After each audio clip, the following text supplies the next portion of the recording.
Ni siku ya 15 ya mashambulizi baina ya Israel na Marekani dhidi ya Irani. Usiku wa siku ya 14, Irani imerusha mfululizo wa makombora ya kuelekea nchini Israeli usiku wa manane wa kuamkia leo Jumamosi siku ya 15 na kupiga eneo la karakana moja kama unavyoona kwenye hiyo video, karakana hiyo ikiwa inateketea kwa moto. Mashambulizi mengine ni katika uwanja wa ndege wa Ben Gurion jijini Tel Aviv. Baadaye huduma za dharura za Magen David Adom hospitali hiyo ziliripoti kuwa hakuna vifo au majeraha yaliyorekodiwa, ingawa polisi walikuwa wakichunguza mabaki ya silaha yaliyoangukia kusini mwa nchi hiyo ya Israel. Kulingana na taarifa ya IRGC, wimbi jipya la mashambulizi ya kulipiza kisasi yalilenga maeneo ya kaskazini mwa maeneo yaliyokaliwa na nchi hizo, ikiwa ni pamoja na Galilaya, Golan na Haifa, pamoja na vituo vya kijeshi vya Marekani katika kanda hiyo ya Guba. Operesheni hiyo ilitekelezwa kwa mafanikio kwa kutumia makombora ya mafuta thabiti ya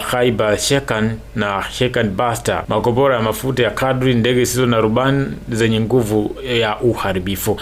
Msemaji wa kituo kikuu cha kijeshi cha nchini Iran cha Hatan al-Habia amesema kwamba haki itaendelea kutendeka kwa damu iliyomwagika nchini Irani isiyo na hatia ya kila mmoja wa waathirika wa Kiislamu wa Irani, na fidia itadaiwa kwa uharibifu uliofanywa. Katika hatua nyingine, vyombo vya habari vya Irani vimeripoti kuwa majeshi ya nchi hiyo yamesema shambulio lolote dhidi ya miundombinu ya mafuta na nishati ya Irani itasababisha mashambulizi dhidi ya miundombinu ya nishati yanayomilikiwa na makampuni ya mafuta yanayoshirikiana na Marekani katika kanda hiyo. Makao makuu ya jeshi ya Al-Anabia yamesema katika taarifa iliyonukuliwa na vyombo vya habari vya Irani kuwa miundombinu ya mafuta ya nishati ya makampuni yanayoshirikiana na Marekani, iwapo Irani itachambuliwa, basi yatageuzwa mara moja kuwa rundo kubwa zaidi la majivu. Kwingineko, jeshi hilo limesisitiza kwamba Irani ilirusha makombora kuelekea Israeli na kupiga eneo la karibu na mji wa Holon karibu na jiji la Tel Aviv. Baada ya mlipuko huo, moshi mkubwa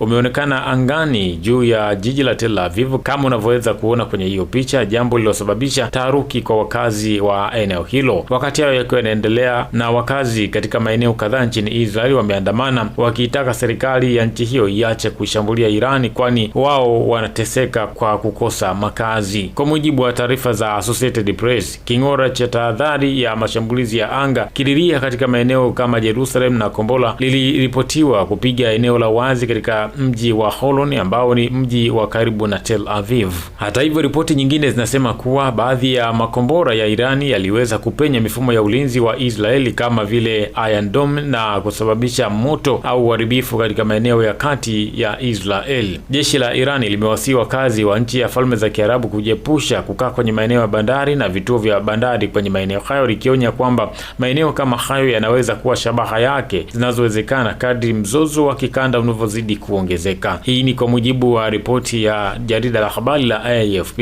Onyo hilo linakuja huku kukiwa na mvutano unaoongezeka kufuatia mashambulizi ya Marekani na Israel dhidi ya nchi hiyo, huku Tehran ikionya kwamba mashambulizi dhidi ya miundombinu yake ya mafuta na nishati yanaweza kusababisha mashambulizi makubwa zaidi kuliko ilivyoshuhudiwa mwanzoni. Msemaji mkuu wa jeshi la Irani pia, Brigadier Generali Abdulfazi Shekhachi, amezitaka nchi za Mashariki ya Kati kuungana dhidi ya kile alichokiita ushirikiano wa unafiki na Marekani na Israeli. Shekani ameonya kwamba viongozi wa kanda hii wasitegemee Marekani, akidai kuwa Irani ina uwezo wa kujenga upya miundombinu itakayoharibiwa, lakini kitu ambacho hakiwezi kujengeka upya ni sifa ya Marekani. Baada ya mashambulizi ya Irani kwenye nchi zote za Ghuba sambamba na maeneo kadhaa ya nchini Israel, nayo Marekani imefanya mashambulizi makubwa kwenye kisiwa kimoja cha ghala ya mafuta ya Irani kiitwacho Kalg. Onyo hilo limekuja baada ya rais wa Marekani Donald Trump kusema kuwa Marekani imeharibu malengo ya kijeshi katika kituo kikuu cha mafuta cha Irani kwenye kisiwa cha Hag. Kisiwa hicho ndicho kituo cha usafirishaji wa 90% ya shehena za mafuta za nchini Iran. Siku ya Ijumaa, Marekani iliwaagiza wafanyakazi wake wa serikali wasio wa dharura kufanya chochote kinachowezekana kuhakikisha kituo hicho kinalengwa ili kuweza kuendelea kuidhoofisha Irani na kuitaka nchi hiyo isalimu amri kwa mashambulizi makali ambayo imeyafanya. wanapata. Hata hivyo, hapo jana serikali ya Marekani kwa mara nyingine iliwataka wakazi wake wa serikali wasio wa dharura nchini Omani kuondoka mara moja pamoja na familia zao kutokana na vita vinavyoendelea Mashariki ya Kati.